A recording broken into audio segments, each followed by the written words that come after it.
उत्तर प्रदेश के हाथरस जिला में 2 जुलाई 2024 को भोला बाबा की सत्संग में भगदड़ मचा। उसमें कम से कम 121 लोगों की जान चल गया। भगदड़ मचने के बाद न्यायिक आयोग है जो अपनी जांच रिपोर्ट सरकार को सौंप दिए हैं। उसमें भोला बाबा को क्लीन चिट दे दिया गया है। न्यायिक आयोग है जो अपनी जांच रिपोर्ट सरकार को सौंपे हैं। उसमें आयोजक और पुलिस प्रशासन की लापरवाही बताए हैं। न्यायिक आयोग है जो अपनी जांच रिपोर्ट सरकार को सौंपे हैं। इसमें आयोजक और पुलिस प्रशासन की लापरवाही बता रहे हैं कि पुलिस प्रशासन की लापरवाही के वजह से भोला बाबा की सत्संग में भगदड़ मचा। उसमें 121 लोगों की जान चल गया और भोला बाबा को क्लीन चिट दे दिया गया। कहा गया कि भोला बाबा की इसमें कोई भी गलती नहीं है। आयोजक और पुलिस प्रशासन की लापरवाही के वजह से भगदड़ मचा। उसमें 121 लोगों की जान चल गया। ये काफी बड़ी संख्या में लोगों की जान गया है भोला बाबा की सत्संग में। इससे पहले नई दिल्ली रेलवे स्टेशन पर भगदड़ मचा। जो लोग महाकुंभ जाना चाहते थे उसमें 18 लोगों की जान चल गया। महाकुंभ में भगदड़ मचा, उसमें 30 लोगों की जान चल गया। लेकिन भोला बाबा की सत्संग में 121 लोगों की जान चल गया, जो बड़ी संख्या है। लेकिन इसमें न्यायिक आयोग है जो अपनी जांच रिपोर्ट सरकार को सौंपे, लेकिन भोला बाबा को क्लीन चिट दे दी। न्यायिक आयोग है जो अपनी जांच रिपोर्ट में ये स्वीकार किए हैं कि भोला बाबा की सत्संग में अनुमान से ज़्यादा भीड़ था और वहाँ पर सुरक्षा बलों को भी सही से तैनात नहीं किया गया। न्यायिक आयोग है जो अपनी जांच रिपोर्ट में मूल रूप से आयोजकों को जिम्मेदार ठहरा रहे हैं और न्यायिक आयोग है जो अपनी रिपोर्ट में कहें कि भोला बाबा की सत्संग में जो भीड़ इकट्ठा हो गया था उसको लेकर सही आंकड़ा भी नहीं बताया गया था। इसी के चलते वहाँ पर सुरक्षा बलों को भी कम तैनात किया गया। लेकिन सवाल यहाँ पर ये आ जाती है कि भोला बाबा जब अपने सत्संग करते हैं और उनकी सत्संग में इतनी बड़ी संख्या में लोग पहुँचते हैं तो उसको लेकर प्रशासन को इन्फॉर्मेशन देना चाहिए कि इतनी बड़ी संख्या में लोग पहुँचे हैं और उन लोगों को सुरक्षित रखना प्रशासन के हाथ में हो जाता है। लेकिन जब इतनी बड़ी संख्या में लोग भोला बाबा के सत्संग में पहुंचे और वहां पर सुरक्षा बल भी बहुत कम मौजूद था, जिसके बाद भगदड़ मचा और उसमें 121 लोगों की जान चल गया। न्यायिक आयोग है जो अपनी जांच रिपोर्ट में मूल रूप से आयोजकों को जिम्मेदार ठहरा रहे हैं। भोला बाबा की सत्संग में जहां हजारों की संख्या में लोग पहुंचे, भीषण गर्मी और उमास की वजह से भोला बाबा की सत्संग में भगदड़ मचा। उसमें 121 लोगों की जान चल गया। न्यायिक आयोग है जो अपनी जांच रिपोर्ट में भोला बाबा को क्लीन चिट दे दिए और आयोजकों और पुलिस प्रशासन को जिम्मेदार ठहराए हैं। ये बड़ी संख्या हो जाती है कि भोला बाबा की सत्संग में 121 लोगों की जान चल गया, लेकिन भोला बाबा को क्लीन चिट दे दिया गया। ये अपने आप में सोचने वाली बात आ जाती है कि एक पल में 121 लोगों की जान चल गया। आज कुछ सवाले रहेगा कि जो सत्संग करते हैं या फिर अपनी कथा वाचक करते हैं तो उनकी कथा सुनने के लिए बड़ी संख्या में लोग पहुंचते हैं, लेकिन वो वहाँ पर सुरक्षा व्यवस्था न होने के कारण इस प्रकार की घटना होती है। महाकुंभ को देख लीजिए कि महाकुंभ में जहाँ भगदड़ मचा, जबकि सरकार को ये पूरी अच्छी तरीके से पता था कि कितना लोग महाकुंभ जाने वाले हैं, कितना लोग हैं जो वहाँ पर डुबकी लगाने वाले हैं।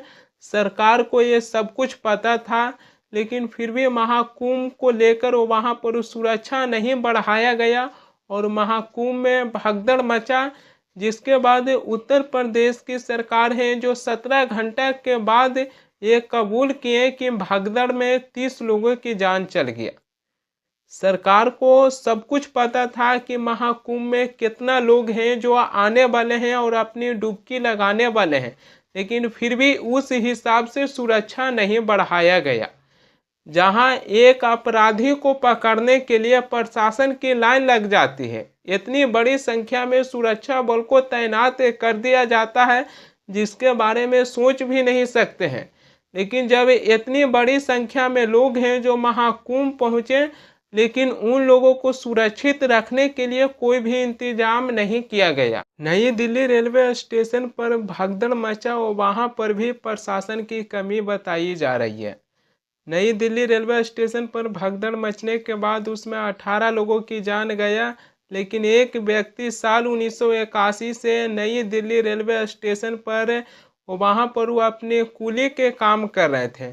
उन्होंने कहे कि नई दिल्ली रेलवे स्टेशन पर भगदड़ मचा तो हमने प्रशासन को वहाँ पर ही उपस्थित होने के लिए अपील किए, लेकिन कहा यह गया कि पुलिस आएगा और वहाँ पर स्थिति को नियंत्रित किया जाएगा।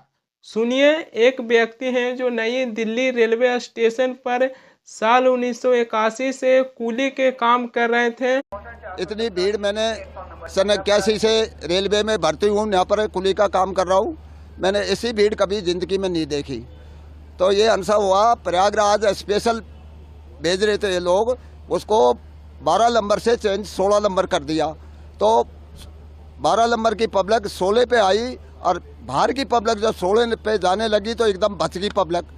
एस्केलेटर और जीने पे पब्लिक गिर गई। कुली भाइयों को ठीक पड़ा, कुली भाई दौड़ के आए, पूरे कुली भाइयों ने रास्ता ब्लॉक किया, ब्लॉक करके पब्लिक को रोक के और लाश निकाली। हमने खुद ने एम्बुलेंस में लोड की। अच्छा, आपने लाशें खुद निकाली हैं? खुद निकाली है सब।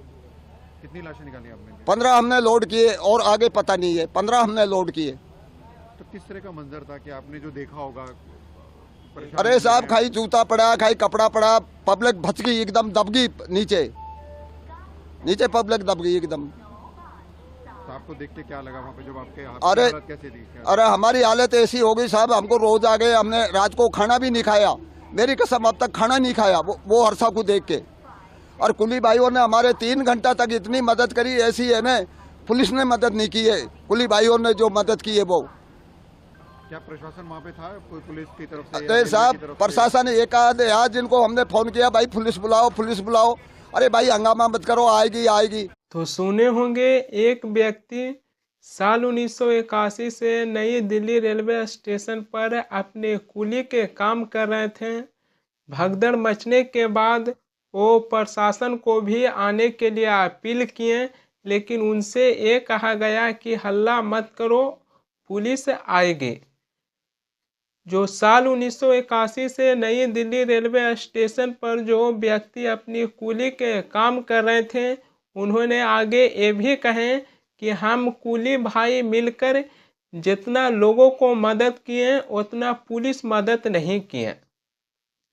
भोला बाबा की सत्संग में 121 लोगों की जान चल गया। न्यायिक आयोग है जो सरकार को अपनी जांच रिपोर्ट सौंपे, उसमें भोला बाबा को क्लीन चिट मिल गया। पुलिस प्रशासन और आयोजकों को जिम्मेदार ठहराया गया। महाकुंभ में भगदड़ मचा, 30 लोगों की जान चल गया, लेकिन किसी को कोई फर्क नहीं पड़ती है।